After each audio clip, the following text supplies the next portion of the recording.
I want to talk about Governor Bush, though.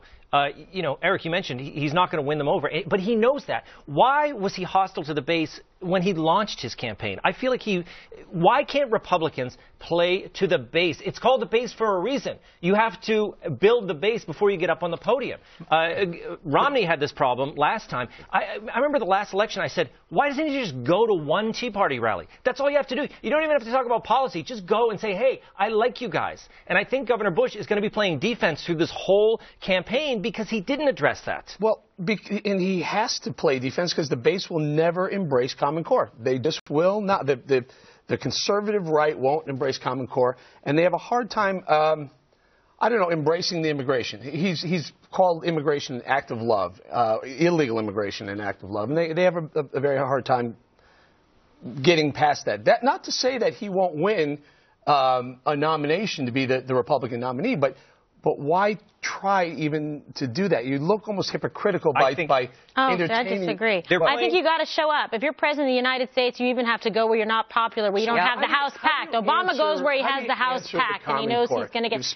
You know what? I think that he has to say that his ideas are evolving on education, that he believes strongly in education, that every child in this country should get the same benefit of a quality education, and it shouldn't matter about what block your parents live on, depending on the public school that's in that area. I don't think there's a Republican out there that would disagree with what you just said.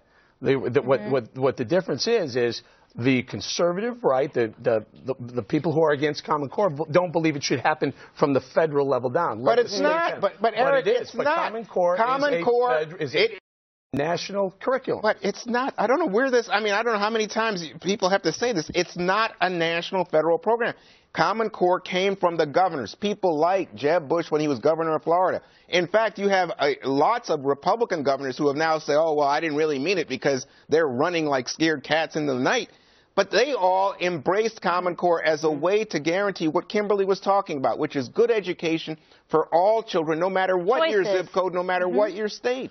But let's not confuse school choice with Common Core curriculum. No, but I'm talking about what I was speaking to specifically was education and the whole fabric of it. It's a much larger issue than just Common Core. So if you just focus on that, you're focusing on one pinprick of it versus education in this country, in the United States of America, about being competitive against other countries where we are failing in math and science, where we need to increase literacy. They're talking about giving away, free junior college. Well, guess what? I want someone that can read and write well in grade school. How about in elementary school? Indication that Common Core is enabling our children to become better students in math, science, reading, there are. What you see is you have to achieve a certain standard. Now, a lot of this gets caught up in people who are opposed to testing, people who feel we've gone overboard with that. But in general, the idea, Eric, has been that the states need to come together and say, we are accountable. We're not going to write off some kids and say some kids, they're not smart enough. They could never go anything anyway. You know what President Bush used to call it was, the bigotry of low expectations. Absolutely. And that was very real. I do think No Child Left Behind has left a bad taste in the mouths of a lot of conservative because they feel it was like No Child Left Behind without federal money and it was too top down and too heavy. I've looked into Common Core. I could argue the negative things about it. But to Kimberly's point, there are some benefits to Common Core that some of the curriculum is challenging students, and it is a unique way to look at it and to make their learning stronger. There are some positive pieces. It's not completely bad, but there is a lot of bad to it.